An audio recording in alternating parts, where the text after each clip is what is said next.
Café, café, c'est chaud, ça brûle, c'est cool. C'est toujours chaud.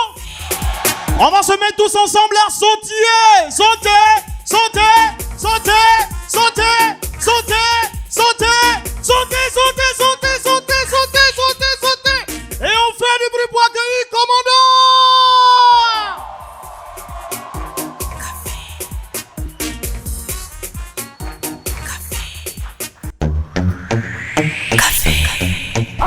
Lafi, l'eau minérale naturelle du Burkina Faso, Orange, Burkina et Nescafé vous présentent le Grand Café.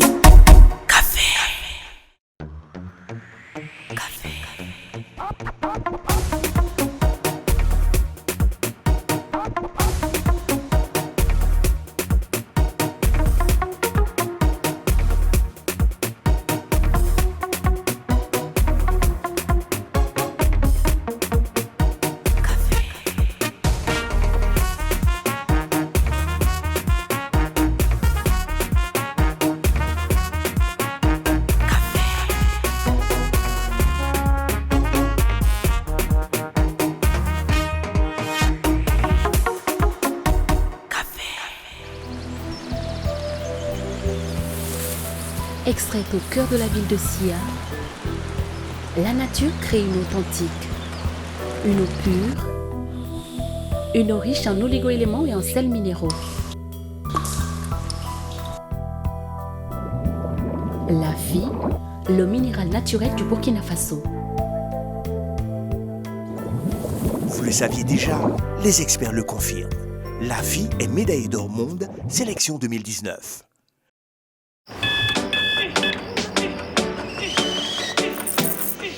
Vous n'attendez pas la vie. Vous allez à la rencontre de la vie. Il ne s'agit pas de savoir combien de chances vous avez. Ce qui compte, c'est ce que vous en faites.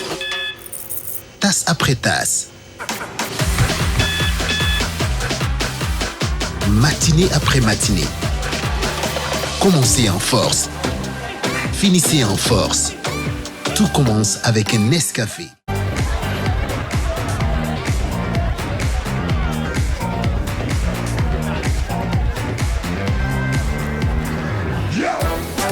Sois concret.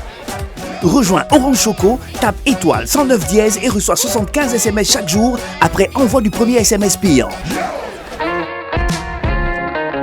Orange.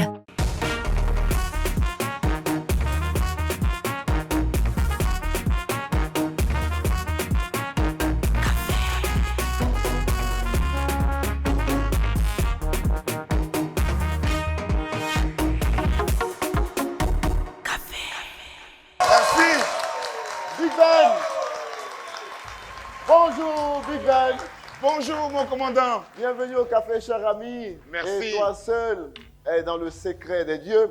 Absolument. Et tu nous diras, ce garçon qui vient de Gagnoa, C'est juste. quel est son parcours, et qui on reçoit en réalité, et bien entendu tes conseils avisés pour le type de café qu'on doit servir à ce cher monsieur.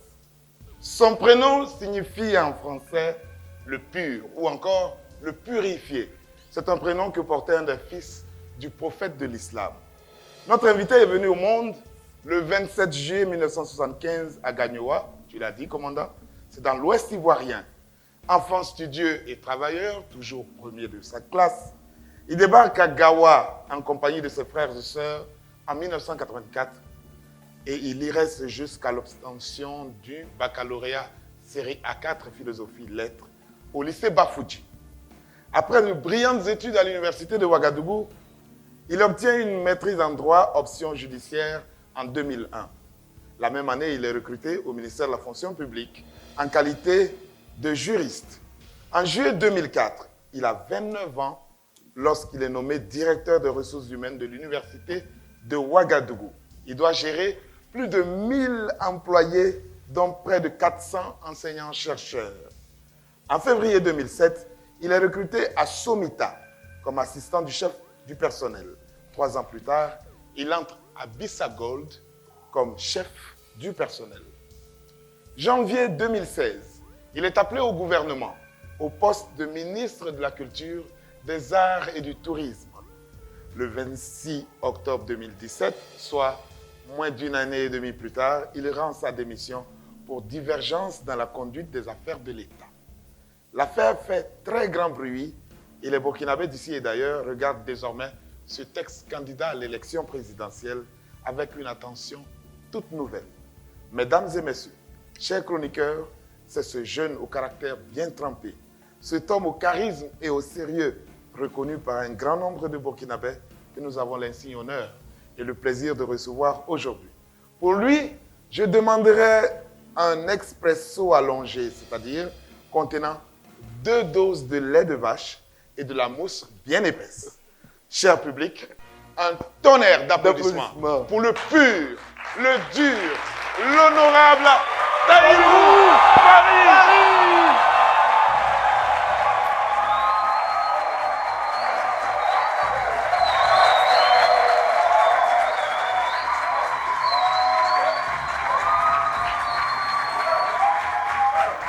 Merci.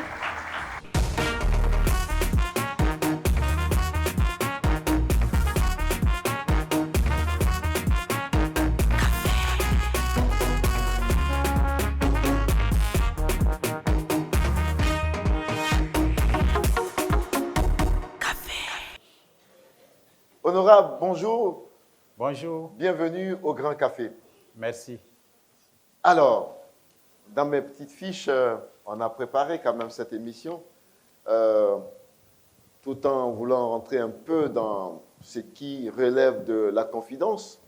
On connaît votre CV, mais après, il y a quand même des petites informations que j'ai pu noter ça et là. Vous êtes donc né à Gagnoa. Pour qui connaît la Côte d'Ivoire, c'est une très grande ville, une des villes les plus importantes de la Côte d'Ivoire. Mais très tôt, vous allez retrouver votre pays d'origine, parce que pour le papa, c'était très clair. Les enfants doivent, un jour ou l'autre, retrouver la mère patrie. Vous êtes d'une fratrie d'environ 9 enfants, 8, 11 enfants. 11 enfants. Waouh! Et d'un père polygame, et vous êtes le deuxième de la famille. Et vous arrivez à Gawa, où vous n'avez pas de lumière, c'est la lampe tempête. Bon, ça vous déboussole un tout petit peu, mais vous y tenez quand même. L'école va continuer normalement jusqu'à l'obtention du bac, comme Big Ben l'a rappelé ici. Et le bac va vous ouvrir les portes de l'université de Ouagadougou. Faculté droit. Là-bas, déjà, vous tenez un journal dont vous êtes le rédacteur en chef, qui parle de justice. Et là, vous allez chercher un parrain au sein de l'université de Ouagadougou. Et c'est M. Laurent Bado qui est dans le viseur. Volontiers, il accepte de parrainer ce journal avec des apprentis journalistes. Et vous allez commencer cette aventure-là. Là-bas, vous allez mobiliser, motiver des gens comme Abdoul Karim Sango, qui est l'actuel ministre de la Culture. Et vous allez, au sein de cette organisation qui, quand même, représente le parent au sein de l'université de Ouagadougou, faire vos premiers engagements, vos premières sorties, et puis vos premières rébellions aussi, parce qu'au sein de la NEB, on vous a bien remarqué. Monsieur Tahirou Barry, à la fin de vos études, vous passez un concours avec monsieur Abdoul Karim Sango, votre ami, votre frère, parce que c'est comme ça que vous vous appelez, et vous allez vous retrouver à la fonction publique au service contentieux. L'histoire vous lie et ne vous lâche pas jusqu'au jour où vous allez être nommé à la tête du ministère de la Culture. Mais avant, Big Ben l'a rappelé, vous avez eu d'autres postes dans les mines. On va dire que c'est plutôt juteux comme fonction. Mais quand on lâche tout ça, après, on se dit qu'il y a des choses beaucoup plus importantes. Il y a l'engagement pour le pays, il y a l'engagement pour la patrie. C'est en ce moment que votre personnalité nous questionne. Vos choix nous questionnent parce que tout jeune rêve de s'accomplir financièrement, rêve tout simplement d'avoir un parcours au plan du travail qui génère en termes de revenus quelque chose de substantiel. Mais vous n'avez pas regardé ça, vous vous êtes dit, il y a beaucoup plus important que ça. Tahirou Bahri, vous serez nommé ministre, et après quelques années, vous allez faire le pied de nez à tout le monde parce que vous nous surprenez, vous venez, vous faites une démission fracassante, et tout le monde se demande, mais finalement, que veut-il? Donc, votre tête de rebelle est pratiquement mise à prix par certains, ou vos détracteurs, mais qui fascinent ceux aussi qui vous adulent parce qu'on estime que dans le fond, vous avez un engagement.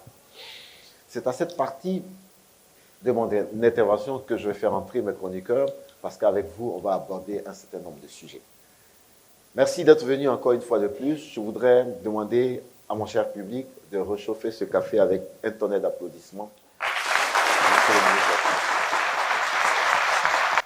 Et pour installer Monsieur le ministre et lui dire à peu près comment les choses vont se passer ici au Grand Café, je voudrais qu'on applaudisse une fille qui vient de votre école. Vraiment, il faut lui donner tout le tonus pour parler à notre invitée. Elle s'appelle Ouedraogo Carole.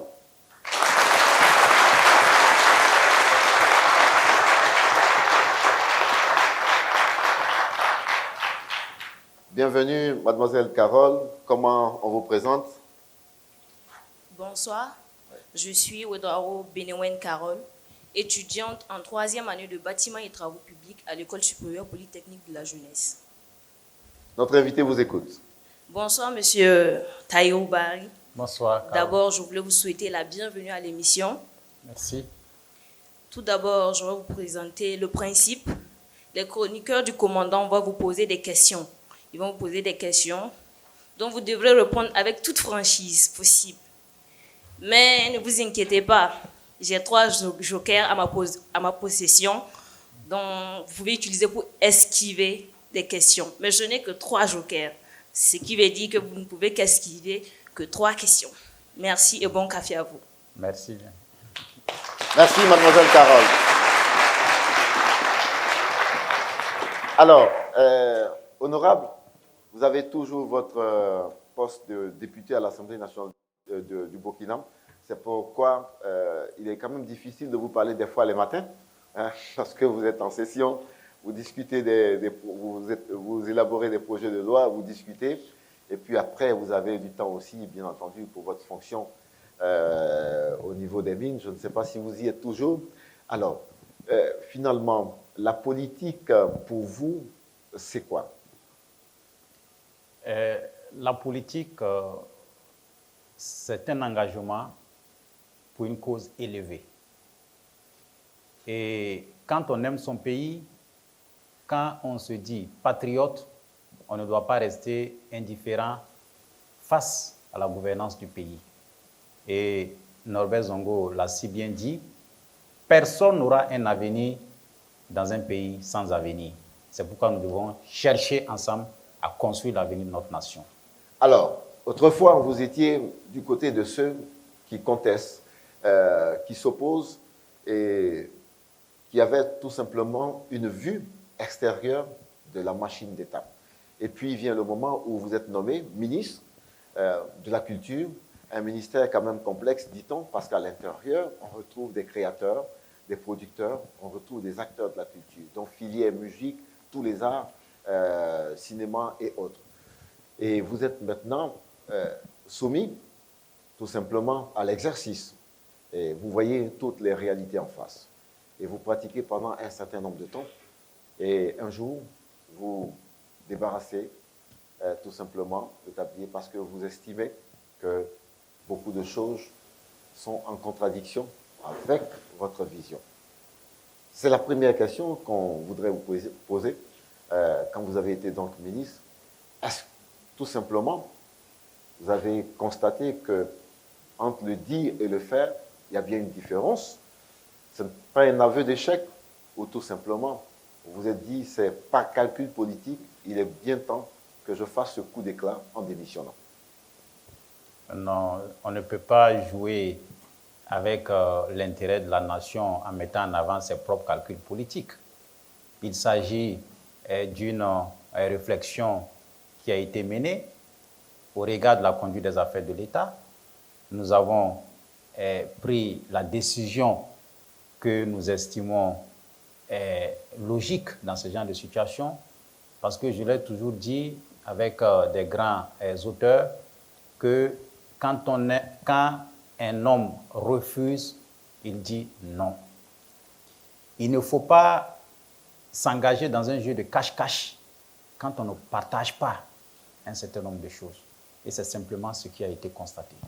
La première articulation des questions avec mes chroniqueurs, la gestion de Monsieur le ministre au sein du ministère de la Culture, des Arts et du Tourisme. On a reçu Monsieur Abdoul Karim Sango, qui est l'actuel ministre de la Culture. Et nous lui avons posé des questions dans un exercice de droit de réponse et de vous permettre aussi d'avoir cette lucarne-là pour vous expliquer sur un certain nombre de sujets. On a voulu aborder quand même les mêmes sujets abordés avec M. Abdoul Karim Sango.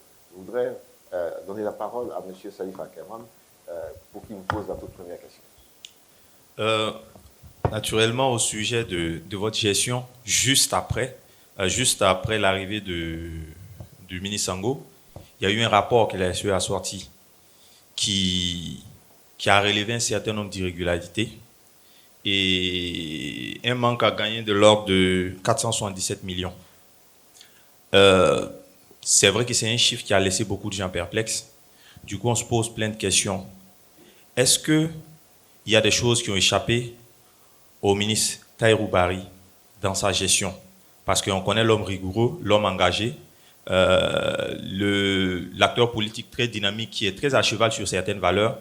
Après, quand on entend que dans sa gestion, il y a eu des choses qui n'étaient pas nettes, on se pose plein de questions. Maintenant que vous êtes là, nous vous écoutons. Parler de manque à gagner me paraît un peu excessif parce qu'il s'agit de subventions qui ont été accordées à des acteurs culturels, artistiques et touristiques.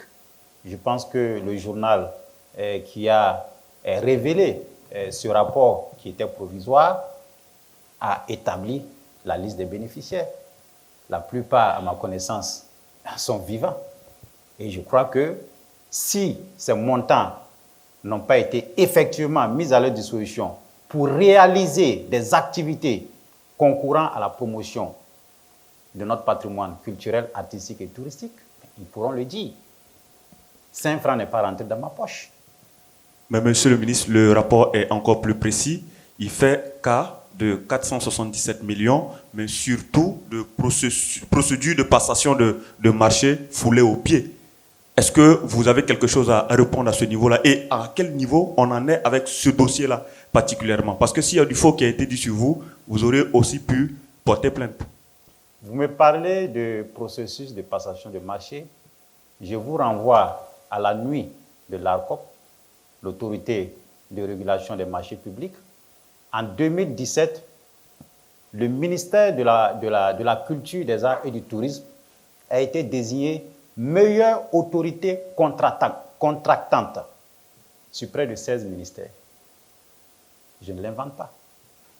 Ce qui est en cause, selon le rapport provisoire, je dis bien le rapport provisoire, c'est l'attribution des marchés de monuments. Mais cette attribution a été faite au regard des dispositions d'un arrêté du ministre des Finances qui porte détermination des prestations spécifiques et naturellement les procédures applicables.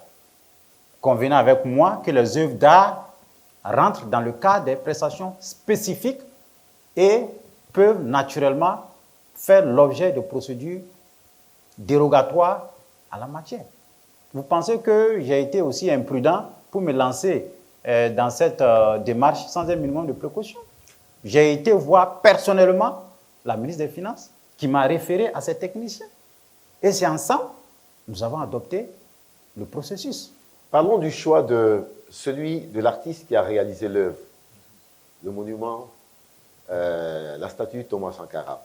Alors, c'est très bien quand même de dire que ce n'est pas un ami à vous et que ça a été fait sur le critère de sélection du talent et bien entendu du CV que vous avez pu regarder. Est-ce que c'est quelqu'un qui était aussi proche de vous? Monsieur Bambara Luc est un acteur culturel que j'ai découvert au cours d'une de mes tournées lors de la journée de la musique. Pour la première fois, il peut le témoigner. En réalité, mon ami, c'était M. Siriki. Si. M. Siriki qui était mon ami. Qui? Je partais régulièrement manger chez lui. Au contraire, si lui, il avait le marché, ça devait susciter des interrogations. Pourquoi, avec mes techniciens, mes directeurs techniques que j'ai réunis dans mon département, nous avons apprécié l'opportunité d'attribuer le marché à M. Bambara? C'est parce qu'il avait des qualités reconnues au plan international, mais qui malheureusement n'avait jamais bénéficié d'un marché dans son propre pays. Partez à l'Union africaine, il a ses œuvres. Partez en Allemagne, il a ses œuvres, un peu partout en Europe. Donc, j'estime qu'ici, ce qui est en cause, à mon humble avis, je peux me tromper, ce qui est en cause, ce n'est pas le mode de passation de marché, c'est le suivi, c'est le contrôle. Ce n'est pas la qualité de l'artiste qui est en cause, parce qu'en dehors de l'œuvre de Thomas Sankara, il y a eu d'autres œuvres qui ont été engagées. Et qu'est-ce que vous Allez-y voir l'œuvre de Feu Arba Diallo à Dori. Oui. C'est lui qui l'a fait. Bien sûr. Les œuvres des chefs coutumiers à Koupela, à Tenkodogo. Alors, je ne pense pas que ce soit sa qualité en tant qu'artiste qui est mise en cause, mais c'est plutôt le suivi. Et je crois qu'avec le comité du mémorial Thomas Sankara, des décisions sont prises pour essayer de veiller à ce que la qualité recherchée soit obtenue. Monsieur Augustin? Monsieur le ministre, toujours dans cette perspective en fait de la gestion, on a remarqué que juste après votre départ, votre successeur, n'est-ce pas, a suspendu, d'accord, les trésors du Faso. Alors ici, à cette même place que vous y occupiez, il a dit que les trésors du Faso en fait traînaient de très longues dettes aujourd'hui qui sont difficilement solvables parce que les procédures n'ont pas été respectées. Mais pour l'homme rigoureux que vous êtes, pourquoi avez-vous laissé continuer en fait cet événement-là? Je suis franchement perturbé quand j'aborde les différentes allégations publiques de mon frère et ami Sango Abdul Karim. Vous savez, pour ceux qui ont suivi l'organisation des trésors du Faso, elles ont été organisées à l'air libre, partout, dans toutes les régions. Et quand vous prenez les différentes charges hôtelières, mais les participants, les artistes, les agents du ministère, ils avaient leurs frais de mission. Donc, ils se prenaient en charge lorsqu'ils étaient invités à ces activités. Puisque j'ai entendu dire que les dettes étaient les frais d'hôtel, les salles de spectacle. Mais je suis perdu. J'ai suivi également, dans l'une des raisons qu'il avançait, il m'a dit, naturellement, il a dit au cours de l'émission que le problème, c'est l'absence de texte. Aucune édition des Trésors du Faso n'a été faite sans un arrêté qui fixe les conditions d'organisation de l'activité. Aucune n'a été initiée sans un arrêté dans les gouvernorats. Parce que dans le comité d'organisation, c'était le gouverneur qui était l'organisateur régional, avec la présence des hauts commissaires, des maires, des acteurs culturels et touristiques de la localité. Mais tous ces textes existent.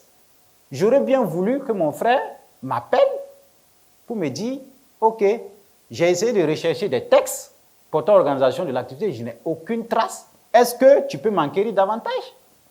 Je n'ai jamais reçu un coup de fil. Monsieur Zinaba. Est-ce que pour vous, donc, le ministre actuel a menti sur l'ancien ministre? Et est-ce qu'il y a une procédure que vous pourrez certainement mettre en œuvre? Parce qu'en fait, c'est quand même sur une télévision publique qu'il s'est exprimé. Est-ce que vous sentez le devoir là de l'astreindre en justice? Non, non, non, je n'ai pas besoin d'astreindre M. Sango Abdul Karim en justice pour ces allégations. Il suffit seulement que nous nous rencontrions et il y a des mises au point qui seront faites. Mais c'est votre honneur qui est sali. Non, moi, mon honneur ne vaut rien face à l'intérêt de la nation. Mais finalement, les trésors du Faso, à mon humble avis, constituent une activité qu'il faut ressusciter. On m'a dit que l'activité a été engagée pour ma propre promotion. Mais ce qu'on oublie, c'est que dans le programme présidentiel de son Excellence, M. Roch-Marc Christian Kaboré, à la page 73, il est dit qu'il faut essayer de créer les conditions pour repérer les talents dans toutes les régions. En tout cas, on dit repérer les talents afin de les pousser vers l'excellence. Ce n'est qu'une modalité de mise en œuvre.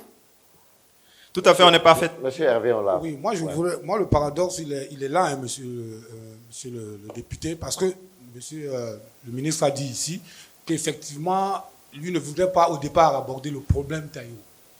Donc ça sous-entend que, et c'est moi là le paradoxe, alors que vous étiez de très bons amis à l'université, il a dit ici, qu'est-ce qui vous oppose aujourd'hui? Est-ce véritablement à cause de ces postes politiques ou bien justement c'était à cause du parent? Je ne comprends pas, parce que les jeunes sont là, ils n'arrivent pas à comprendre des amis qui ont été, des personnes qui étaient des grands amis à l'université. Aujourd'hui, c'est des chiens qui se regardent comme des super éminents. Oui. On tente d'ériger le frère Sango Abdoul Karim comme un adversaire pour moi. Mais jamais je ne me tromperai d'adversaire. Sango Abdoul Karim a été un frère, un camarade. D'ailleurs, la maison qu'il a libérée à la zone du bois, c'est la même maison que j'ai occupée récemment, en 2006. L'action que nous avons engagée contre l'État sur le SND, c'est lui et moi qui étions à la tête, avec 20 agents, et nous avons remporté le procès. Régulièrement, je partais chez lui en famille, et sa femme Kadi, que j'apprécie, me servait à manger avant même que Sango ne vienne à la maison. Donc, c'est plus qu'un frère pour moi. Je ne me tromperai pas d'adversaire. Ce que je constate, lorsque j'ai été porté à la tête du parent en juillet 2010, jusqu'à ce que je sois exclu en griffe en août 2017, je n'ai jamais reçu un seul message d'encouragement de Sango. Soit 7 ans de gestion du parent. Vous voulez que je dise quoi? Je l'ai à plusieurs reprises approché pour demander de me poser les préoccupations qui se dressent sur son engagement véritable au parent. Dieu seul sait ce qu'il m'a dit. Mais je ne vais pas aborder ces genres de questions ici. Concernant justement la gestion du ministère, là, quand il est parti, quand il est venu, je vais dire, est-ce qu'il vous a rencontré pour que vous échangez comme ça se fait normalement, en tant qu'ex-ministre et nouveau ministre, pour que vous puissiez aborder ou échanger sur certaines choses? Est-ce que la passation, il y a eu une discussion franche ou elle était tout simplement classique? Non, après moi, c'est plutôt oui, M. Sawadogo qui est arrivé. Oui, bien sûr. Mais parce qu'il y a eu des conseils avisés, parce que bon, vous avez géré le poste, vous avez fait le job. Un frère arrive, est-ce que vous avez échangé en ces termes? Mon frère, bon, voici à peu près ce qui t'attend comme boulot. Ce que moi j'aimerais dire, et je suis sincère, ce n'est pas parce que j'ai démissionné du ministère de la Culture que je suis contre ce ministère. Je reste disponible. Quand j'apprends que les trésors du Faso ont été suspendus parce qu'ils ont entraîné de lourdes dettes, je suis choqué. Parce qu'il n'y a pas de texte, je suis choqué. Voyez-vous, par exemple, quand moi je suis venu au ministère, les dettes que j'ai trouvées, notamment au niveau de la communication, elles étaient énormes. Est-ce qu'un seul jour, j'ai dit publiquement que je traînais des dettes dans ce ministère? Il a fallu que nous payions 25 millions à la télévision nationale pour pouvoir commencer à bénéficier des couvertures médiatiques. Madame Danielle Bougaïri peut témoigner. Donc, nous sommes dans une logique où, à un moment donné, il faut qu'on se parle. Ce n'est pas l'intérêt de Sango ni de moi qui est en cause, c'est l'intérêt du ministère et de la nation. Monsieur Hugues. Voilà. Votre honneur, ma question renvoie à ce que vous avez suscité tout de suite, l'exclusion du parti. L'exclusion du parti me renvoie encore à la gestion du ministère, parce que depuis un certain temps, le ministère de la Culture est un portefeuille en griffe du parent. Donc, est-ce qu'à un moment, le parti ne s'est pas rendu compte que la gestion de la culture, qui était censée être selon les visions du parti, ne sont plus le cas, mais est gérée selon la vision du ministre à lui? Bon, moi, je pense que tout cela n'a rien à voir avec les motivations de ma démission. C'est peut-être des causeries de gré, mais j'ai largement évoqué les raisons qui m'ont motivé à partir. Et si on estime que j'ai fait une nouvelle gestion, j'attends toujours d'être édifiant en la matière. Je n'ai fait qu'accompagner les acteurs culturels, artistiques et touristiques. Parce que nous avons près de 1200 sites et attraits touristiques dans ce pays. Rien n'est fait de façon substantielle pour les accompagner. Qu'est-ce qui fait notre force? Mais monsieur c'est notre culture. On dit bien, la force du baobab réside dans ses racines. Notre force doit résider dans notre racine, qui n'est rien d'autre que celle de la culture. Oui, mais et je ne pouvais pas venir dormir au ministère sans prendre mes responsabilités. Oui, mais monsieur le ministre, pourquoi avoir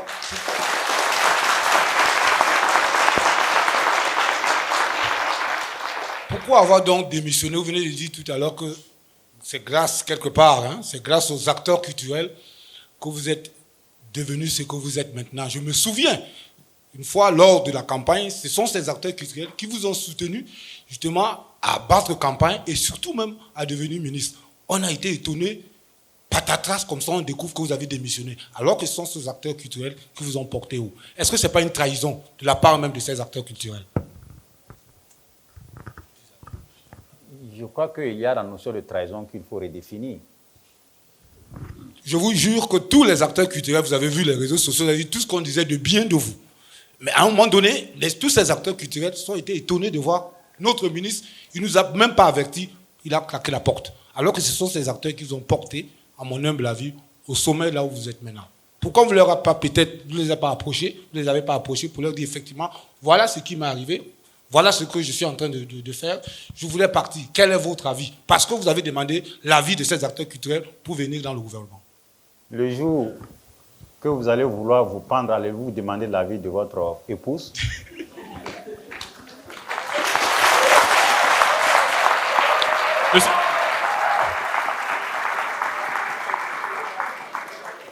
Honorable Tahirou Barry, on ne peut pas parler du frère Sango sans parler du père, du mentor Bado. Et au sujet de Bado, je crois que oui, M. Zidnaba se précipite rapidement dans ce deuxième chapitre qu'on a abordé tout à l'heure. Mais tant qu'à faire, abordons ce sujet. Déchirure avec le frère, mais déchirure avec le père. Enfin, c'est comme ça que le grand public le perçoit. Une petite question tout de suite avant de rentrer dans ce sujet. Depuis quand avez-vous vu le professeur Bado? Mais on se voit régulièrement, nous sommes tous à l'Assemblée nationale. Non, en dehors de l'Assemblée. Je vais régulièrement chez lui, il n'y a même pas une semaine, j'étais chez lui. D'accord, on voulait juste en avoir le cœur net.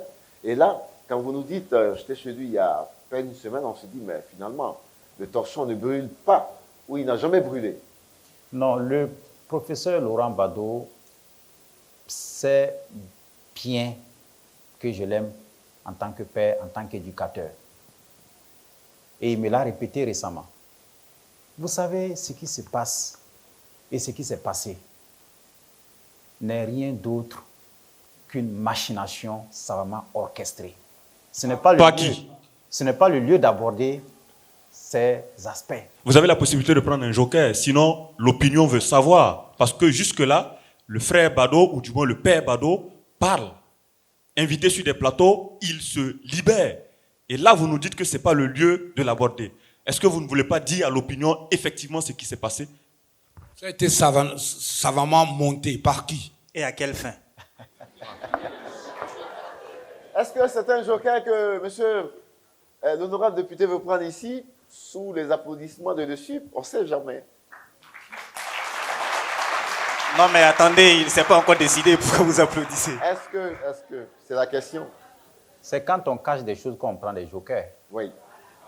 D'accord. Allons-y alors. Voilà.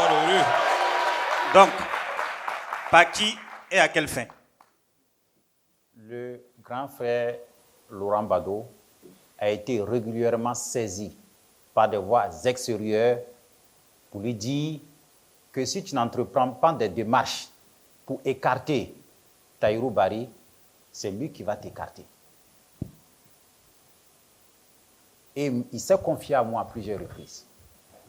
Il y a même un jour, il m'a appelé au téléphone pour dire que j'ai tenu une réunion secrète la veille pour, une fois de plus, le critiquer de façon profonde. Avec une personne que je n'ai pas vue depuis au moins 3 mois. J'ai dit, mais grand frère, je ne vous comprends pas. Qui vous a donné cette information? Il me dit que l'information vient d'en haut. D'accord. Je préfère m'arrêter là. D'accord. En haut, ça se comprend. Les amis, en haut. Alors, est-ce que, finalement, parce que, à ce que je sache, je crois que c'est une information connue maintenant, vous n'êtes plus du parent. Bon, j'ai été exclu du parent, mais les membres du parent demeurent ma famille. Et vous avez déclaré que vous êtes à l'élection présidentielle 2020. Et là-dessus, je voudrais peut-être donner la parole à Zinaba Rasmani. Peut-être a-t-il une question précise sur la question. Salif Akeba. Effectivement, il s'est déclaré très vite. Il y en a qui jouent les prolongations, qui vont attendre les prolongations, mais lui, il a été très clair, il est candidat.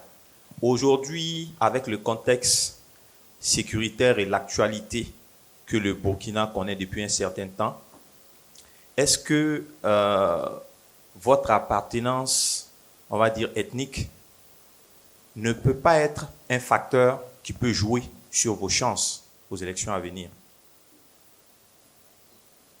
Je répondrai par une seule phrase. Le Burkina Faso est un et indivisible. Ça, c'est ce qu'on dit. La question n'est pas anodine. La question n'est pas anodine parce qu'il y a ce qu'on veut, il y a ce qui est, il y a ce qu'on constate. Vous voyez? Dans le discours, on peut faire le politiquement correct. Le Burkina Faso est seul et indivisible, mais il y a des réalités qu'on constate. Aujourd'hui, il y a une stigmatisation qui ne dit pas son nom par rapport à l'actualité qu'on vit aujourd'hui. Personne ne le souhaite. On aurait souhaité que ce genre de choses, on ne le connaisse pas, mais les réalités sont ce qu'elles sont. Elles ne sont pas forcément ce qu'on a envie. Mais est-ce que le facteur ethnique peut peser dans la balance du choix d'un électeur? Exactement. Oui, au-delà du facteur ethnique, il y a d'autres facteurs qui peuvent influer sur les résultats électoraux. Il y a par exemple la question des moyens. Il y a par exemple la misère de la population qui est exploitée à des fins électorales.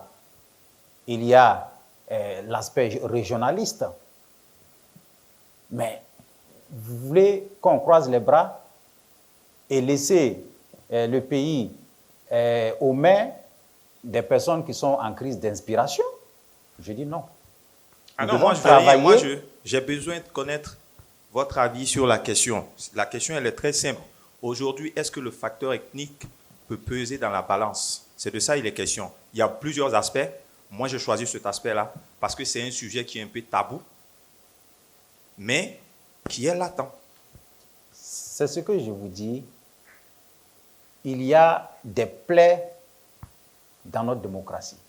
Et parmi ces plaies, il y a certes le facteur ethnique, mais il y a d'autres facteurs qu'il ne faut pas négliger. Si la question des moyens n'est pas réglée, cette question va être plus déterminante que le facteur ethnique. Parce que ce sont les plus riches qui réussissent. Si aujourd'hui tu n'as pas une pluie de milliards, personne ne te croit quand tu t'adresses à lui. Mais sans être forcément milliardaire, le candidat Tahirou est arrivé 3e aux dernières élections. Ça veut dire que les moyens, ça compte, mais quand on a de la stratégie, ça passe mieux. Très bien, les moyens comptent, mais le chemin pour changer les mentalités est encore long et parsemé d'embûches. Alors, monsieur le ministre, oui, je voudrais aborder un sujet, ça s'est passé devant vous malheureusement, c'était le 15 janvier 2015, les attentats sur l'avenue Kwame Nkrumah du Capuchino. Il y a eu des promesses, il y a eu, vous-même vous l'avez fait, à l'endroit justement de ces tenanciers, restaurants, hôtels splendides. Jusqu'aujourd'hui, il n'y a rien. Comment voyez-vous justement cette situation? Le terrorisme, quelque part, s'est déclenché malheureusement, pendant que vous étiez justement ministre de la Culture. Maintenant, c'est touché, tout le monde est touché, et jusqu'à présent, ils n'ont encore pas été, je veux dire, dédommagés. Alors, c'est pour faire le lien entre les attentats terroristes et le développement touristique. Parce que, bien entendu, quand on vient à Ouagadougou, vous avez cité un certain nombre de sites, d'espaces aussi en termes de loisirs. Et tous ces gens-là sont touchés en ce moment, et notamment sur l'avenue Kwame Nkrumah. Est-ce qu'il y a une sorte de compensation? Est-ce qu'il y a une politique derrière pour accompagner ces gens-là, victimes des attentats terroristes? Et vous, quand vous étiez au ministère de la Culture, est-ce que vous aviez votre plan à vous? C'est une question fondamentale. La question terroriste est en train d'ébranler les fondements de notre nation. Elle est en train d'handicaper les efforts de développement. Et dans cette perspective, nous avions en son temps proposé un certain nombre de mesures pour relancer le secteur touristique face aux contraintes sécuritaires. Et je crois que le dernier dossier que j'ai introduit en Conseil des ministres avant mon départ était bel et bien ce dossier. Et le Premier ministre Paul Kaba Tcheba, lorsque je lui ai transmis ma démission, a pensé que c'était cette question qui avait été déterminante. J'ai dit non, mais cela fait partie des préoccupations qui ont retenu notre attention. Parlons de terrorisme, parlons d'insécurité. Aujourd'hui, dans la peau du chef de l'État, qu'est-ce que M. Tahirou Barry aurait fait ou aurait pris comme décision pour juguler la crise? Attendez que je sois dans la peau du chef de l'État. On n'a pas besoin nécessairement d'être président pour faire des propositions. Okay. Et on vous sait très acerbe, on vous sait très critique, mais on vous sait aussi très développeur d'idées. Donc on vous attend sur ce chemin aussi. Pour ceux qui suivent ma page officielle Facebook, j'ai récemment fait cas de 4 propositions pour sortir de l'ornière terroriste. La première proposition qui semble ne pas avoir retenu l'attention de mes amis sur Facebook, c'est lorsque j'ai proposé un impôt de guerre, bien que j'ai précisé à titre provisoire, parce que nous sommes en guerre. Et on ne peut pas tendre la main indéfiniment aux pays amis qui traînent à mettre la main dans la poche. Il faudrait que ce soit financé par nous-mêmes. Alors, il y a la question de la prise en charge effective des questions de souveraineté en matière de défense et de sécurité, au lieu qu'on puisse les concéder à d'autres puissances. Il y a d'autres éléments sur les accompagnements substantiels apportés aux forces de défense et de sécurité en termes d'effectifs, de motivation, d'équipement, de formation. C'est tout un ensemble de mesures qui vont ensemble.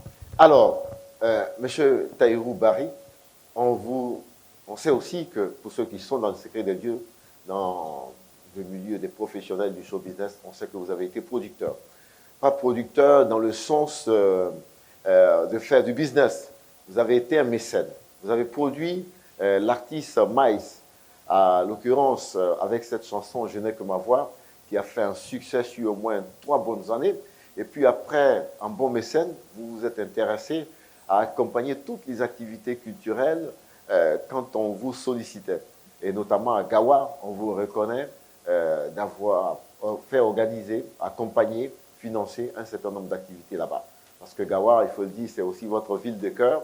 C'est la ville où vous débarquez de la Côte d'Ivoire, que vous connaissez pour la première fois. C'est la ville aussi où il y a cette connexion qui s'établit entre le président Thomas Sankara. Vous étiez encore un gamin, mais il y a eu un magistral discours qui s'est fait là-bas. Et jusqu'à aujourd'hui, ce discours est d'anthologie. Je rappelle tous ces faits pour dire que vous étiez foncièrement attaché à la chose culturelle. Aujourd'hui, alors, quand on regarde dans le rétroviseur, on se dit, ce garçon, il aimait vraiment la musique. Et d'autres aujourd'hui pensent tout simplement que ça a été un calcul, c'est une échelle pour assouvir, comme on appelle, ses ambitions en tant que politicien. Je n'ai que ma voix a été produit en 2009. J'ai parlé tout à l'heure de la maison que Sango m'a cédée au niveau de la zone du bois. C'est là-bas que j'ai connu Maïs. Et chaque matin, quand je partais au service, je le voyais sa guitare. Je n'ai que ma voix, je n'ai que ma voix. Et il semblait aussi souffrir un peu. Bon, on s'est dit, à un moment donné, j'ai dit, mon frère, tu n'as pas que ta voix. Tu as un talent. Et il faut qu'on mette en valeur ce talent. C'est ainsi que nous avons engagé le processus. Je suis allé voir mon frère Bara Walib, qui est DG du BBDA, pour lui dire que ce monsieur, je veux le produit. Mais ça n'a pas été facile parce que vous, les managers, vous pensez qu'il y a des gens musicaux qui peuvent prospérer, il y a d'autres pas. Ouais. Bon, moi j'ai dit, il a un talent, il faut le produire. Et j'ai demandé le meilleur arrangeur, le meilleur réalisateur de clips, l'un des meilleurs managers. Il y avait toi, il y avait Walid. Et c'est ce qui a apporté ce résultat. Je crois qu'au Koundé, nous avons eu deux Koundés. Dans la même soirée, le Koundé de l'espoir et le Koundé de la révélation. De la révélation. Je suis fier de l'avoir produit, même si à un moment donné, il est venu me dire que le BBDA lui aurait dit que mon contrat avec lui est terminé, que désormais l'œuvre l'appartient. Je lui dis donc bonne chance. Oui, je voudrais justement aborder toujours dans ce même sens du showbiz. Que pensez-vous justement de ces deux? Quand vous étiez ministre, vous avez nommé notamment le directeur général du Sénasa et le directeur du BBDA, M. Walid Bara. Que pensez-vous 2-3 ans après? Parce que vous les avez nommés, à mon humble avis, pour les récompenser. 3 ans plus tard, ils sont toujours là. Que pensez-vous d'eux? Parce qu'au départ, personne ne pouvait imaginer que ces deux messieurs pouvaient diriger de telles grandes institutions. Lorsque je suis venu au ministère, j'ai rencontré la plupart des acteurs. Et pour la principale préoccupation, c'était l'existence d'une salle de spectacle digne de ce nom. Avant que M. Serou Zongo d'IZS ne soit nommé, je ne pensais pas qu'une telle émission pouvait se tenir dans cette salle. Nous avions fait un effort financier de plus de 100 millions pour réfectionner cette salle dans laquelle nous sommes aujourd'hui. Et il faut féliciter ZS, il faut féliciter tous les acteurs privés également qui ont contribué. Je pense notamment à Abdoul Service, qui a fait une contribution de 10 millions. Prenez le cas du BBDA avec Walib. Vous voyez aujourd'hui ce que l'homme est en train d'abattre comme travail au niveau de ce secteur. Aujourd'hui, les différents droits qui sont reversés aux artistes ont connu une forme d'augmentation. Et ça, c'est à mettre à son actif. Moi, personnellement, je ne regrette pas de les avoir positionnés. Est-ce que maintenant, ce fut réellement un remerciement? C'était un remerciement, donc c'est pour ça que vous les avez nommés? Voilà, parce qu'on se rappelle que ZS, à l'époque, avait soutenu votre campagne. En fait, il vous avait accompagné. Vous savez, ZS a soutenu ma campagne, mais il n'avait pas la carte du parent. Il voulait même être président, il était candidat aussi. Hein. Deuxièmement, il était un acteur culturel en tant qu'artiste. Et il avait le bagage qu'il fallait pour relever ce défi. Et quand on est à la tête d'un département ministériel, on fait appel généralement aux personnes en qui on a confiance. C'est la confiance qui gouverne les relations dans un département ministériel. Je peux vous dire de me donner 3 noms de directeurs que j'ai nommés qui avaient la carte du parent. Il n'y en a pas. J'ai même fait appel à un DAF qui n'était pas du même parti que moi. Même si on a tiré mes oreilles. Parce que j'ai dit, je ne voudrais pas qu'après avoir été ministre, je sois à la MACO pour qu'on vienne me servir du taux. J'ai besoin d'avoir un technicien qui s'y connaît en la matière et qui va m'orienter pour que je ne puisse pas commettre des erreurs qui vont m'être fatales. J'assume cela également.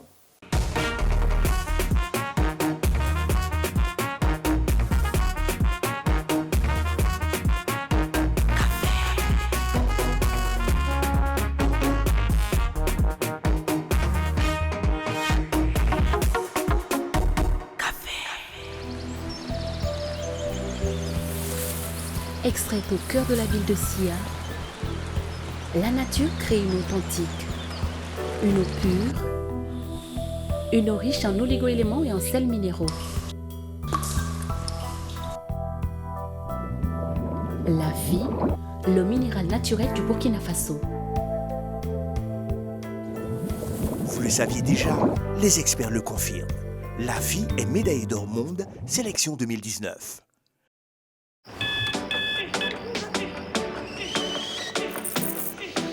Vous n'attendez pas la vie. Vous allez à la rencontre de la vie. Il ne s'agit pas de savoir combien de chances vous avez. Ce qui compte, c'est ce que vous en faites. Tasse après tasse. Matinée après matinée. Commencez en force. Finissez en force. Tout commence avec un Nescafé.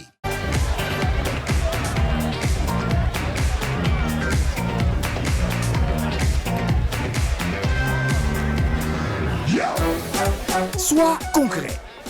Rejoins Orange Choco, tape étoile 109 dièse et reçois 75 SMS chaque jour après envoi du premier SMS payant. Orange. Café chaud, celui qui vient nous voir aujourd'hui, il a de la douceur dans la voix, mais aussi de la mélancolie. C'est une proposition à mes chroniqueurs qui vont réagir derrière, parce que ce garçon qu'on découvre il y a plus de 5 ans de cela, finalement, vient de laisser tomber l'opus dans les bacs à disques. Mesdames et messieurs, et aussi à ce public de l'ESUP et à notre invité, je voudrais qu'on écoute attentivement ce garçon. Ça va être doux, ça va être mélodieux. Applaudissements pour Sidi.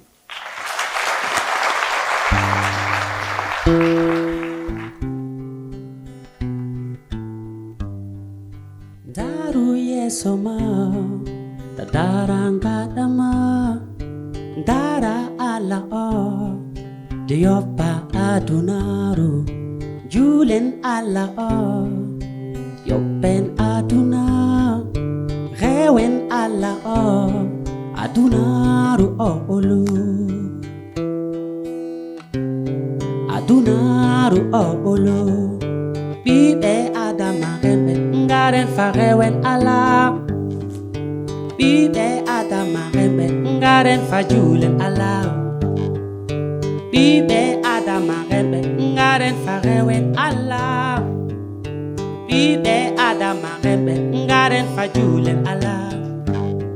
Adunaru oh, aduna mbale didi, adunaru oh, aduna mbale didi, adunaru oh, aduna mbale didi, adunaru oh yeah, aduna mbale didi, oh aduna, aduna mbale didi.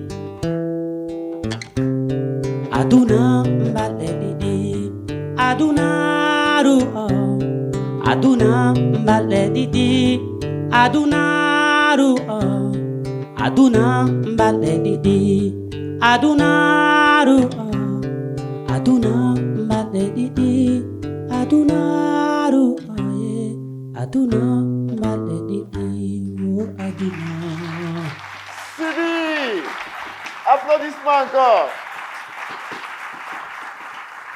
Sidi, tu vas nous rejoindre ici. Merci d'être venu à ce grand café.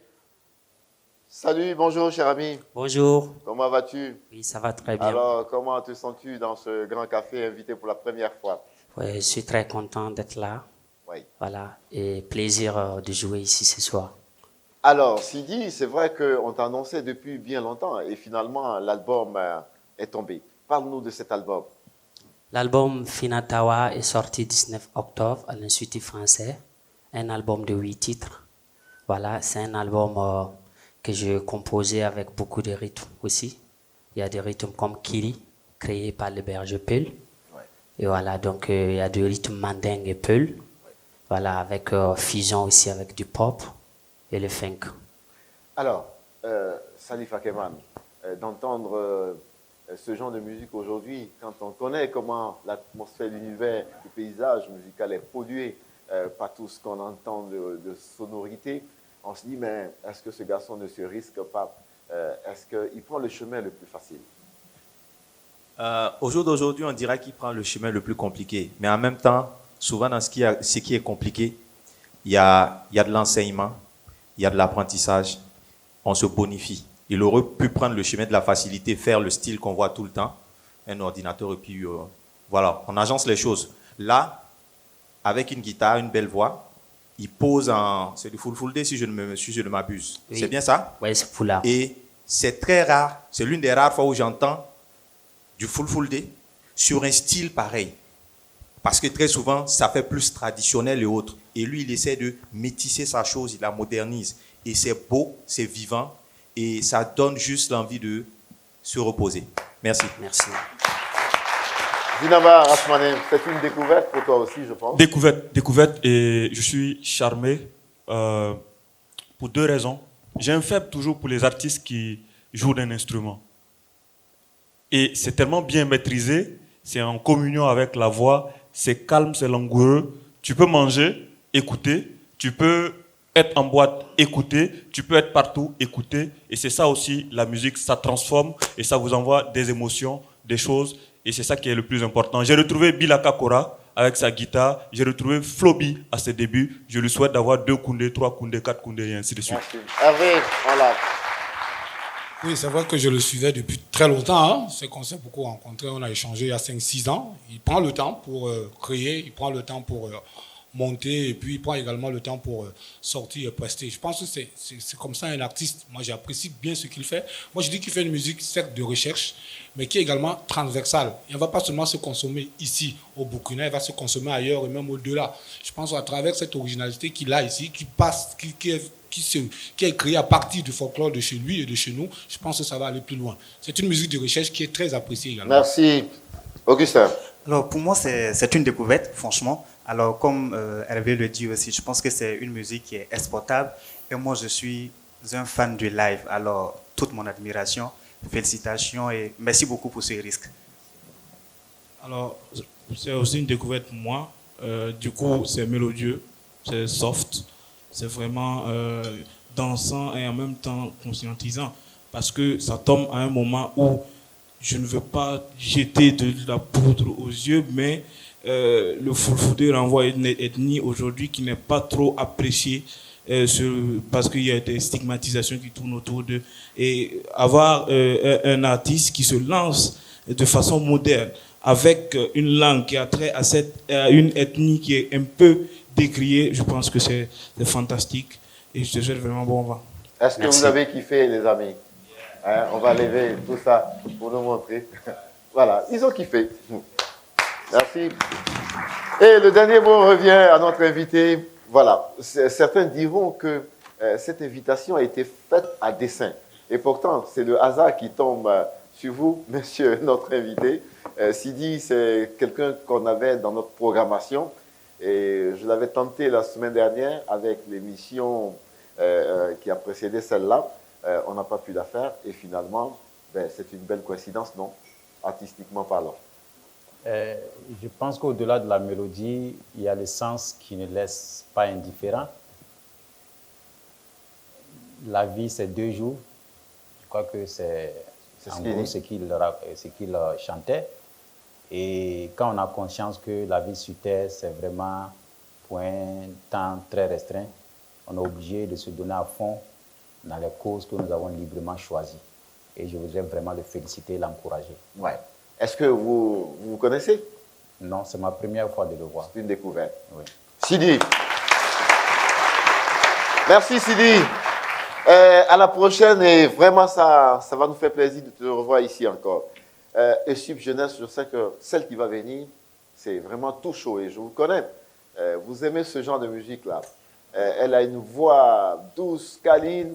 Elle est dans le rythme, écoutez très bien, ça vient du Burkina Faso. C'est vrai que ça a une teinture de Naja.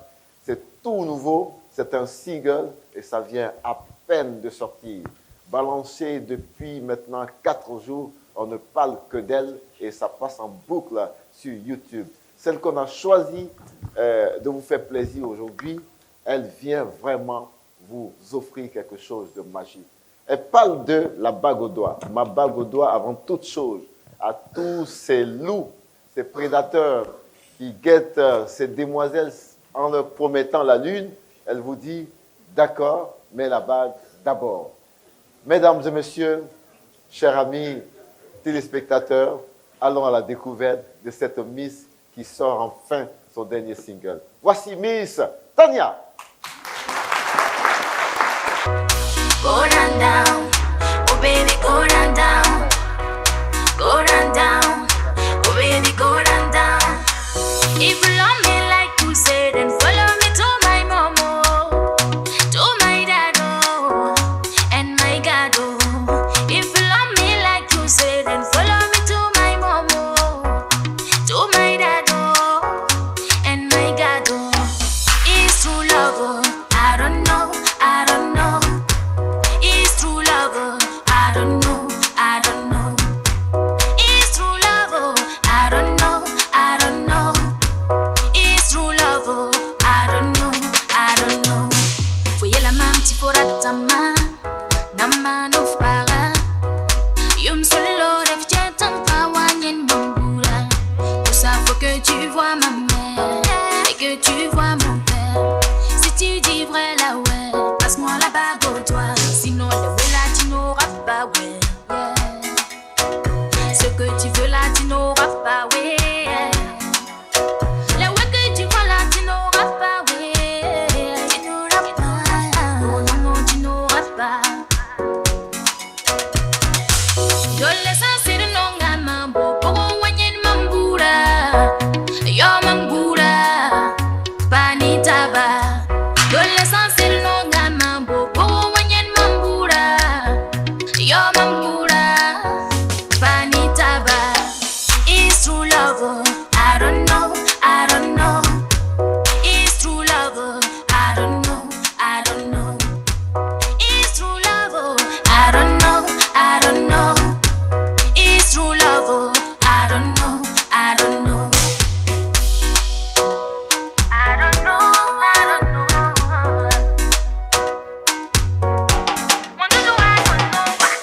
Marouninga, mon chéri Marouninga. Marouninga, ndole Marouninga. Go down, down, oh baby, go down, down. Go down, down, oh baby, go down, down. If you love me like you said, then follow me to my mama, to my dado, and my gado. If you love me like you said, then follow me to my mama, to my dado, and my gado. It's true love, I don't know, I don't know. It's true love, I don't know, I don't know. It's true love, I don't know, I don't know. It's true love, I don't know, I don't know. I don't know, I don't know. That song on the track. Applaudissements pour Tania. Oui. On espère que la prochaine fois, elle va nous amener de vrais danseurs et de vraies danseuses. Oui. Oui, parce que c'est quand même, nous sommes sur un plateau de télévision et vous êtes invités pour présenter un single. Vous ne nous amenez pas vos mannequins, vous nous amenez des danseurs. Et ça, c'est pour le petit truc qu'on doit vous envoyer quand même, avant de vous dire que votre chanson est belle. Voilà, il faut faire les choses correctement. Et voilà. Et quand vous êtes invité au café, prenez tous les soins, c'est très important. Ce single, il est enfin sorti. Et déjà, quels sont les retours? Comme vous-même, vous pouvez le constater, déjà sur le plateau, c'est positif. Et les gens ont bien accueilli. Et je vous dis un sincère merci parce que ce n'est pas évident. Merci beaucoup, merci. Alors, donc, quittons maintenant le cadre des mélodies de ce joli clip. Allons dans la discussion, puisque là, on parle de la bague. D'abord, ouais. Est-ce que c'est réaliste aujourd'hui? Est-ce que vraiment on dit la bague d'abord dans la réalité? Ouais. Justement, c'est parce qu'on est en train de banaliser le phénomène que j'ai choisi ce thème-là, ou du moins ce titre-là, parce qu'il faut valoriser la femme. Et moi, je pense que une femme qu'on respecte, on peut avoir ses parents. Et on dit à ses parents que j'aimerais prendre votre femme, ou du moins votre fille comme épouse. C'est une femme respectée, je pense. D'accord. Donc, jamais sans la bague. La bague. Ouais, jamais sans la bague. Et après. Non. Monsieur Dina Ba. Non, moi j'avais. Ah, d'accord. Mais commandant, jamais quoi? 3 points de suspension. D'accord. Non, on se comprend. Moi, Nous, on se comprend. Moi, j'ai juste une question indiscrète. C'est de savoir si Miss Tania a sa bague au doigt. Pour le moment, pas encore. C'est pour cela que j'ai chanté ma bague d'abord, parce que je n'ai pas encore de bague. Est-ce qu'elle a quelqu'un dans sa vie? Oui. Attendez, elle va répondre. Est-ce qu'elle a un homme dans sa vie? Elle va répondre.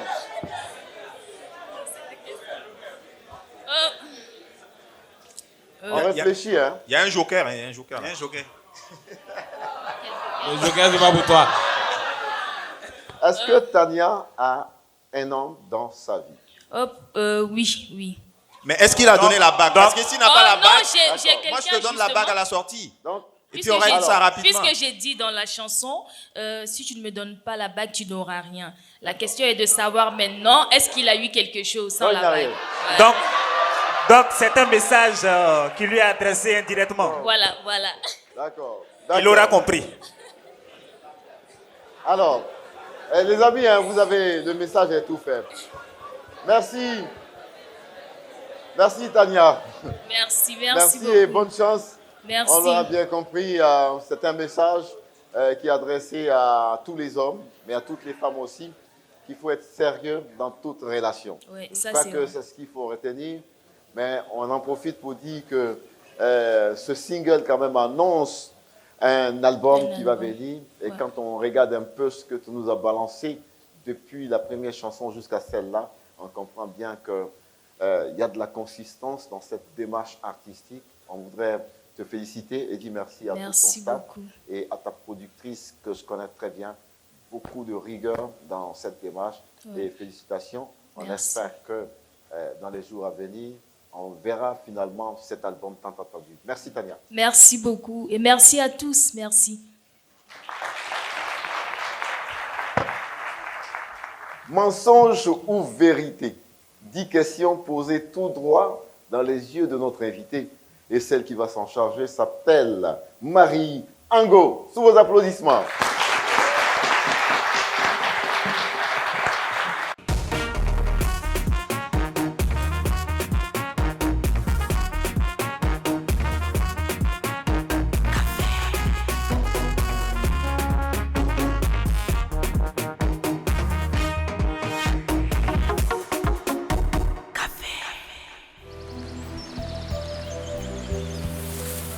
Extraite au cœur de la ville de Sia, la nature crée une eau authentique, une eau pure, une eau riche en oligo-éléments et en sels minéraux.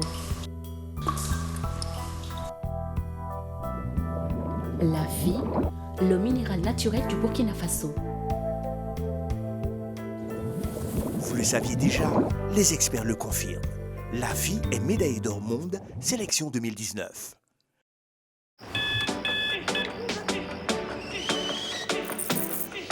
Vous n'attendez pas la vie. Vous allez à la rencontre de la vie. Il ne s'agit pas de savoir combien de chances vous avez. Ce qui compte, c'est ce que vous en faites. Tasse après tasse. Matinée après matinée. Commencez en force. Finissez en force. Tout commence avec un Nescafé.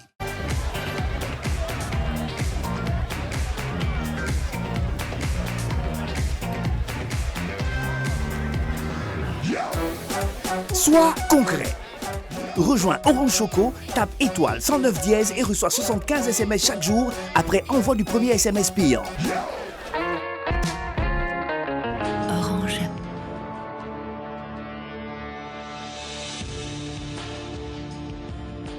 J'ai 10 questions toutes chaudes pour vous. Nous allons commencer. Il semblerait que vous seriez en réalité fondateur du mouvement pour le changement et la renaissance, le MCR. Mensonge ou vérité? Mensonge. D'accord. Il se dit également que vous seriez prêt à dire oui si on vous rappelle pour un poste ministériel. Gros mensonge. D'accord. On aurait appris aussi que le professeur Laurent Gbagbo ne vous a pas encore pardonné votre indépendance de ton. Je ne sais pas. Mensonge ou vérité? Je crois que c'est un mensonge. Mensonge. On passe à la question suivante. Monsieur Tahirou serait prêt à s'asseoir avec Monsieur Abdul Karim Sango afin de discuter et régler les problèmes? Vérité. D'accord. La candidature de Tahirou serait financée par l'Arabie Saoudite. Droit dans les yeux sans commentaire, mensonge ou vérité? Mensonge. Ok. Vous aurez affirmé aussi que les homosexuels n'ont pas leur place au Burkina. Mensonge ou vérité? Mensonge. Mensonge. Il paraît que vous serez prêt à voter pour le président Roch si vous ne passez pas au premier tour, aux prochaines élections. Mensonge. Mensonge. Paraîtrait-il également que vous êtes pro-polygame? Vous êtes pour la polygamie? Honorable. Vérité. Vérité.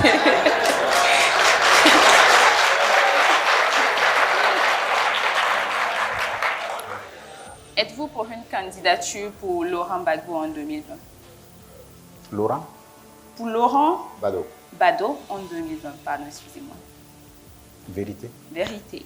Ok. Le ministre Sango a dit sur ce plateau qu'il n'était pas prêt à être volontaire pour la lutte antiterroriste. Nous avons appris que vous vous êtes inscrit. Mensonge ou vérité? Mensonge. Mensonge.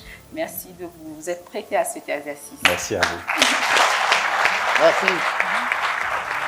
Après mensonge ou vérité, le dernier virage pour cette émission, Monsieur Tahirou Bari. C'est vrai qu'on a beaucoup parlé de l'homme politique, on a beaucoup parlé du ministre. Mais qui est ce garçon finalement? Comment vous appréhendez, comment vous voyez votre futur en tant qu'humain tout simplement? Parce que quand on regarde, vous avez eu tellement de chance. Et vous en avez encore. Vous avez le diplôme, vous avez la compétence, vous êtes sollicité, mais vous tournez le dos à tout ça, la politique ou rien. Est-ce que finalement, ce n'est pas une obsession? Comment votre femme vous regarde? Est-ce que votre famille porte le projet avec vous? Qui est ce Tahirou Bari? Dites-nous enfin. C'est une personne hyper sensible, qui a des rêves et qui se bat malgré l'adversité à les réaliser. Je me rappelle en 2010, j'ai reçu une longue lettre de mon père, paix à son âme, pour me demander de me retirer de la politique parce que l'exercice de cette fonction était contraire à mon caractère.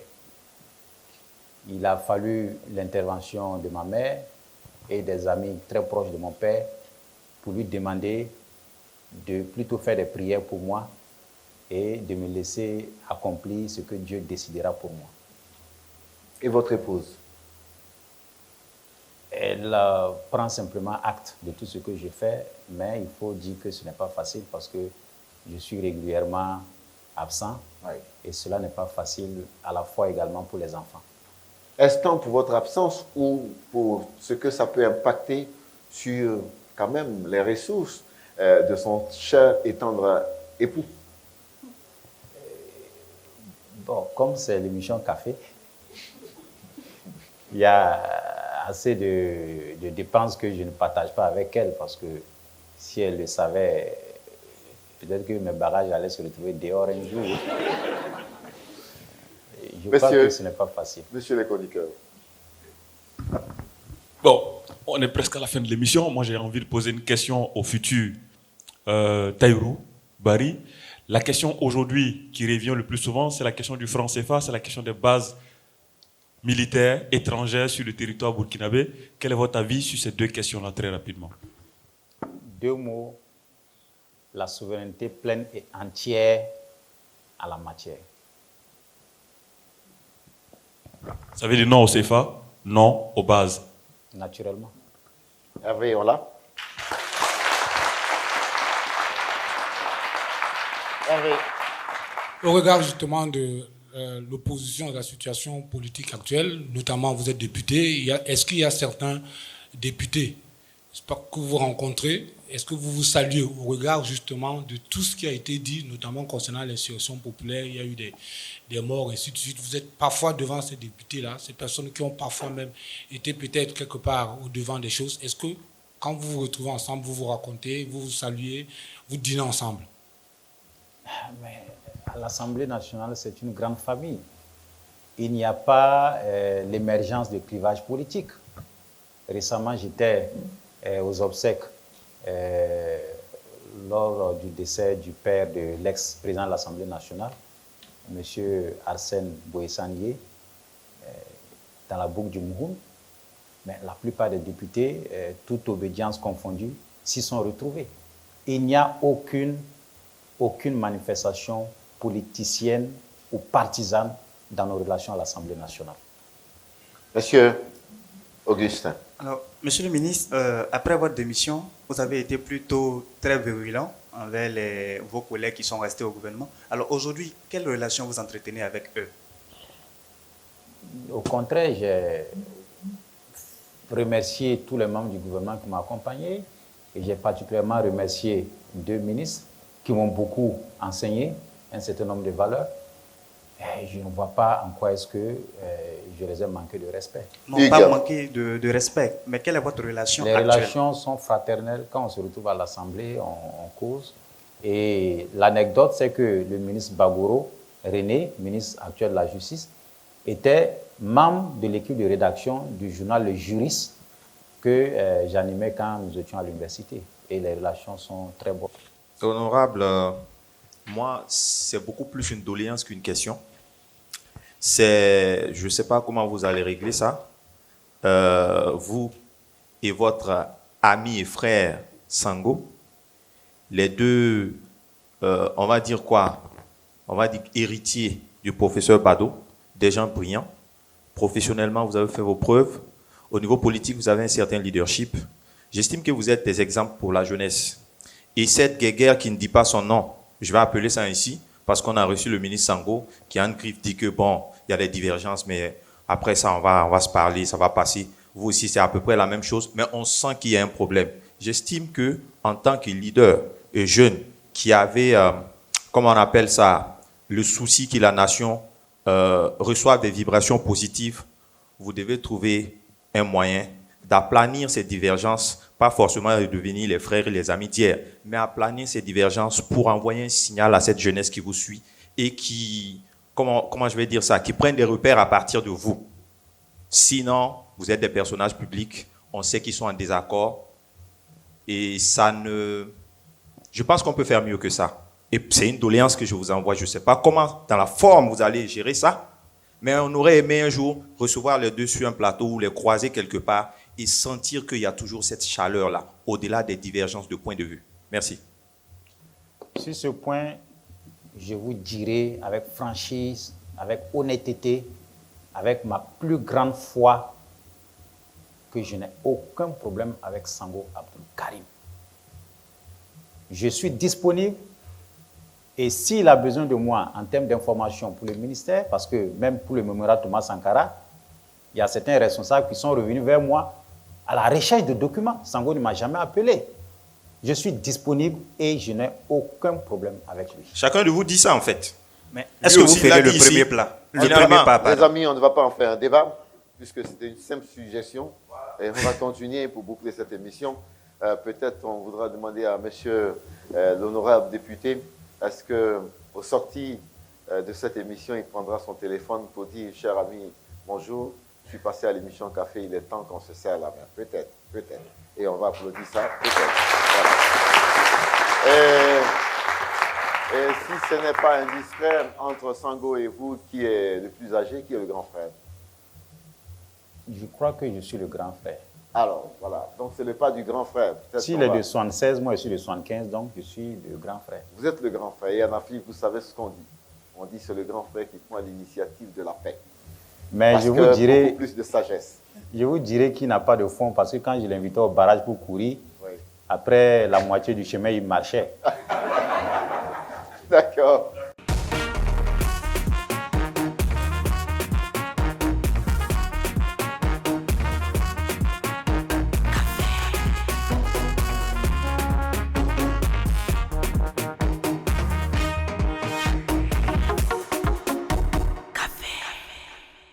note de l'invité, c'est maintenant et c'est avec les étudiants de DESUP. Sandwidi Brice Alain est le premier à prendre la parole. Cher ami, bienvenue au Grand Café. Merci, commandant. Il a fait preuve de beaucoup de maturité et un état d'esprit assez ferme. Voilà. Et au vu de tout ça, je lui ai octroyé la note de 10-1. Ça 9 fait sur 10. Ce garçon, il aime la gymnastique, hein? Il dit 10, ça sonne dans la tête de mon invité, 10 et il dit -1. D'accord. Cher ami, merci. Voici Kaboré Benjamin qui prend la parole maintenant. Monsieur le député, je tenais à vous féliciter pour votre franchise parce qu'on a tous cru à un moment donné que vous alliez prendre un joker. Finalement, ça n'a pas été le cas. Et c'est ça, dans la vie, il faut oser dire les choses et assumer. Parce que dans la vraie vie, on ne dispose pas de joker. Et pour cela, je vous donne la note de 9 sur 10. Merci, cher ami. Bien parlé. Ah oui, qu'est-ce qu'ils parlent bien, ces étudiants de DESUP. Voici Sawadogo, Stéphanie. Tout d'abord, j'aimerais remercier M. Barry Taïrou pour sa disponibilité pour cette émission. Et lui féliciter d'avoir pu déguster ce café chaud et corsé. Parce que ça n'a pas été très facile. Ouais. Et pour cela, je lui octroie la note de 9. 9, belle note à M. Taïrou Barry. Merci, mademoiselle Stéphanie. Voici Ebalé Persina. Bonsoir à tous. Bonsoir. Je me nomme Mebalé Elo Persina Sévérine. Je suis en première année génie civil option gestion et maîtrise de l'eau à l'ESUP Jeunesse. À l'ESUP Jeunesse. Oui. Alors, quand on a entendu la tonalité de la construction de la phrase, on a compris qu'on était en pays bantou, on était au Gabon précisément. Alors, dites-nous, quand vous faites le chemin jusqu'à Ouagadougou au Burkina, à l'ESUP Jeunesse, on se dit que c'est parce que cette école sonne un peu comme la référence, non? Oui, mais aussi parce que chez moi, on n'en forme pas. D'accord. Donc, j'ai fait des recherches et j'ai décidé de venir dans cette école et dans ce pays. Ouais, je voudrais qu'on applaudisse pour l'ESUP Jeunesse. Voilà. C'est pour dire à quel point nous pouvons être fiers aussi dans notre pays, le Burkina. On vient chercher la connaissance ici. Et ça, c'est à l'honneur de tous ces promoteurs qui investissent dans l'éducation. Je salue M. Touré, père son âme, qui n'est plus, et qui a été un grand pionnier en la matière. Sur ce, mademoiselle, on vous écoute. Qu'est-ce que vous avez pensé du café de M. Taïrouba? Bon, déjà, je ne suis pas d'ici, donc j'ai pris le temps d'écouter le député. Ouais. Et en lui, j'ai vu un homme aimable. Aimable, franc, et aussi avec beaucoup de sagesse. Parce que d'autres auraient pu critiquer, mais lui, hormis les problèmes qu'il a avec ses frères, il a préféré les couvrir. Il a joué le rôle de grand frère. Donc ça déjà, c'est une grande forme de maturité et vraiment, je salue ça. Et Merci. ça vaut quoi comme point? Un 9. J'aurais pu mettre 10, mais ouais, 9, c'est bon. L'homme. Merci. 9, c'est beau. Il a très bien suivi les instructions. Il a répondu avec franchise, beaucoup de conviction. Et on a été éblouis par les réponses aussi. On a eu beaucoup de précisions parce qu'on se posait beaucoup de questions par rapport à la démission et tout. Et merci vraiment pour les réponses. J'ai été ébloui et impressionné. Pour ça, je vous octroie la note de 9. 9. Et mademoiselle Carole est dans quelle filière? Je suis en licence droit bâtiment et travaux publics. Cher ami, on a été heureux de te recevoir ici au café. Et dis-nous au fond de toi, parce que des tribunes comme ça, des fois, ça peut être le prétexte aussi de dire les choses qu'on a au fond de soi. Qu'est-ce qu'on n'a pas dit que M. Taïrou Barry aimerait dire à nos téléspectateurs, à la jeunesse burkinabé, parce que c'est aussi le candidat de 2020 qui nous rend visite aujourd'hui. Merci à vous. Et ce qui me tient à cœur, c'est de demander à la jeunesse, demander au peuple de ne jamais douter de la capacité de notre nation à rester debout. Il ne faut jamais perdre la foi en l'avenir. Il faut toujours se battre il faut être au service de la nation. Et enfin, qu'est-ce que vous avez pensé de cette émission?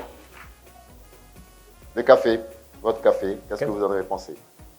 C'est une émission extraordinaire, avec beaucoup de stress au début, mais avec l'ambiance de cette belle famille, de ces jeunes très dynamiques, très aimables. Je me suis retrouvé en famille et j'aimerais qu'ils s'applaudissent eux-mêmes.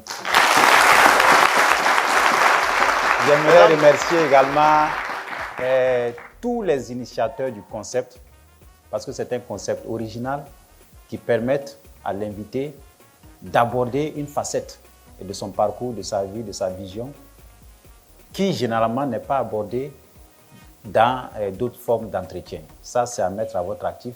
Et merci également aux braves personnages qui sont à vos côtés et qui lancent des pics, des flèches.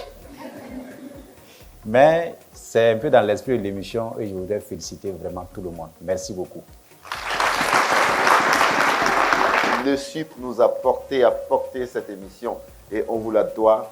Merci d'être venu donner de la chaleur à cette émission. Un autre samedi, un autre café.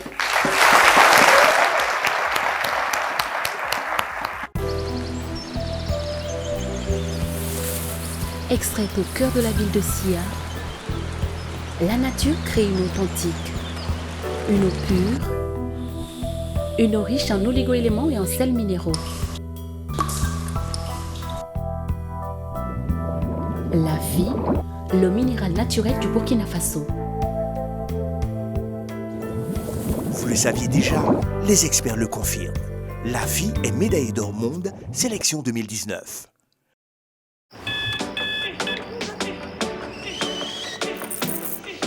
Vous n'attendez pas la vie. Vous allez à la rencontre de la vie. Il ne s'agit pas de savoir combien de chances vous avez. Ce qui compte, c'est ce que vous en faites. Tasse après tasse. Matinée après matinée. Commencez en force. Finissez en force. Tout commence avec un Nescafé.